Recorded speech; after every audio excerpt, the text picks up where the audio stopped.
नमस्कार दोस्तों, स्वागत है आपका सिद्धि एजुकेशन यूट्यूब चैनल में। तो आज हम बात करेंगे यूनिट टू जिसमें हमारा टॉपिक है मध्य प्रदेश के साहित्यकार एवं उनकी कृतियाँ। तो इसमें हम आज पढ़ेंगे प्राचीनकालीन साहित्यकार और मध्यकालीन साहित्यकार के बारे में। तो प्राचीनकालीन साहित्यकार में हैं कवि कालिदास जी, कवि भर्तृहरि, बाणभट्ट, भवभूति और कवि राजशेखर। मध्यकालीन साहित्यकार में हैं कवि केशव, पद्माकर जी, भूषण जी और कवि राजा भोज। तो चलिए शुरू करते हैं। प्राचीनकालीन साहित्यकार तो पहले कवि हैं कवि कालिदास जी। इनके जन्म समय और स्थान के बारे में तथ्यात्मक जानकारी का अभाव है, यानी कोई भी तथ्यात्मक जानकारी इनके जन्म स्थान के बारे में नहीं है। कालिदास जी उज्जैन के राजा थे विक्रमादित्य, उनके नवरत्नों में से एक माने जाते हैं। कालिदास जी को भारत का शेक्सपियर भी कहा जाता है। कालिदास के महाकाव्य हैं दो, रघुवंश और कुमार संभव।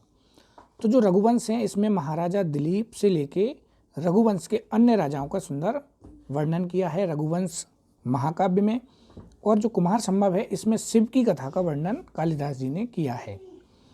इनके 3 नाटक हैं, अभिज्ञान शकुंतलम, मालविकाग्निमित्र और विक्रमोर्वशीय।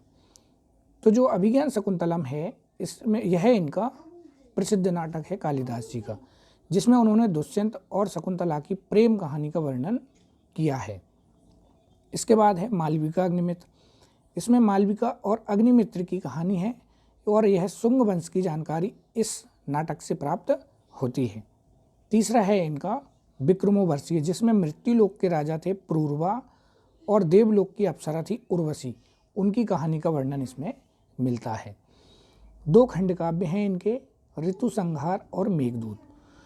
तो जो ऋतु संहार है इस रचना में कालिदास जी ने बसंत ऋतु को ऋतुराज बताया है, और मेघदूत में यक्ष अपनी प्रेमिका को विंध्याचल पर्वत से बादल के माध्यम से संदेश भेजने का वर्णन मेघदूत में कालिदास जी ने किया है। अगले कवि हैं कवि भर्तृहरि। तो भर्तृहरि प्रबंध चिंतामणि और प्रभावक चरित्र के अनुसार भर्तृहरि उज्जैनी के राजा थे। वे राजा चंद्रगुप्त विक्रमादित्य के बड़े भाई थे। यानी कि जो भर्तृहरि हैं यह राजा चंद्रगुप्त विक्रमादित्य के बड़े भाई थे, और इन्होंने 12 वर्षों तक उज्जैनी पर राज्य करने के बाद अपना सिंहासन छोटे भाई को सौंप दिया और आप सन्यासी बन गए।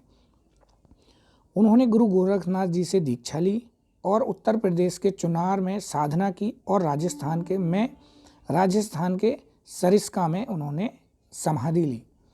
इनकी प्रमुख रचनाएं हैं नीति शतक, श्रृंगार शतक और वैराग्य शतक इनकी प्रमुख रचनाएं हैं। अन्य ग्रंथ भी हैं इनके, वाक्यदीप वृत्ति, भागवती, महाभाष्य दीपिका, शब्द धातु समीक्षा, मीमांसा सूत्रवृत्ति और वेदांत सूत्रवृत्ति इनके अन्य ग्रंथ हैं। इसके बाद अगले कवि हैं कवि बाणभट्ट। तो कवि बाणभट्ट जो हैं इनका जन्म पश्चिम बिहार के किसी गांव के एक विद्वान परिवार में हुआ था।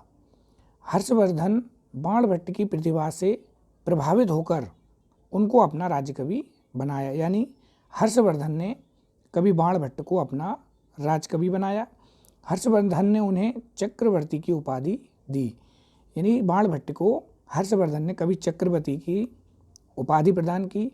इनकी रचनाएं हैं कादम्बरी और हर्षचरितम इनकी प्रमुख रचनाएं हैं। अन्य ग्रंथ हैं इनके चंडी शतक और पार्वती परिणय।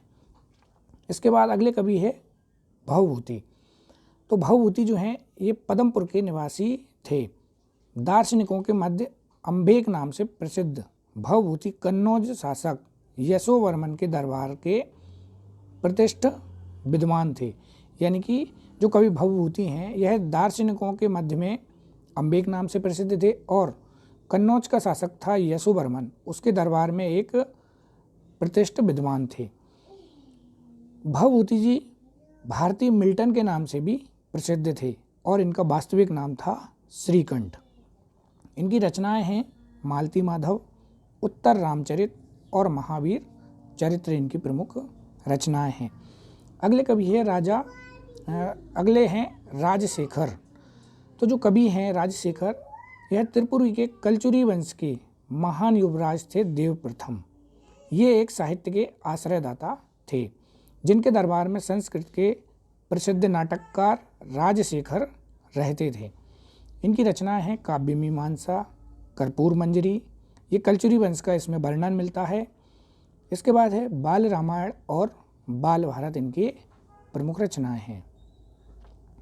इसके बाद आते हैं मध्यकालीन साहित्यकार।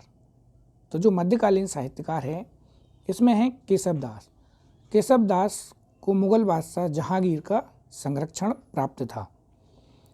इन्हें कठिन काव्य का प्रेत, जो बहुत फेमस इनका केशव दास जी को कहते थे कठिन काव्य का प्रेत, ओरछा के नरेश इंद्रजीत के दरबार में ये राजकवि थे।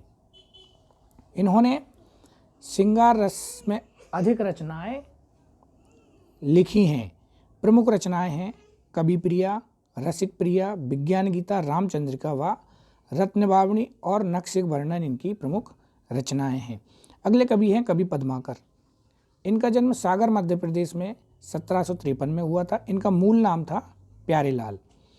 सितारा, जयपुर और ग्वालियर आदि राज दरबारों में भी आप रहे। इनकी प्रमुख रचना है पद्माकर जी की प्रबोध पचासा, गंगा लहरी, यमुना लहरी, जगत विनोद, राम रसायन, हितोपदेश, बिरुदावली और राग रसायन इनकी प्रमुख रचनाएं हैं। इसके बाद आते हैं कवि राजा भोज। इनका जन्म उज्जैन में हुआ था और इनकी प्रमुख रचनाएं हैं, भोज की प्रमुख रचनाएं हैं भोज प्रबंधम, सरस्वती, कंठाभरण, विद्या विनोद, सिद्धांत संग्रह, चारु चर्चा, समरागगण और सूत्रधार राजा भोज की प्रमुख रचनाएं हैं। इसके बाद आते हैं कवि भूषण। इनका जन्म कानपुर के निकट माना जाता है। इनका उपनाम था जटाशंकर। भूषण जी को बुंदेला शासक छत्रसाल का संरक्षण प्राप्त था। इनकी प्रमुख रचनाओं की बात करें तो शिवराज, भूषण, भूषण हजारा, भूषण उल्लास, दूषण उल्लास, शिबा बावनी और छत्रसाल दशक इनकी प्रमुख रचनाएं हैं। इसी के साथ वीडियो समाप्त करता हूं। अगर वीडियो पसंद आया है तो इसे लाइक करें और चैनल को सब्सक्राइब करें। इसके नोट्स आपको सिद्ध्यति एजुकेशन टेलीग्राम चैनल पर प्राप्त हो जाएंगे। इसी के साथ धन्यवाद।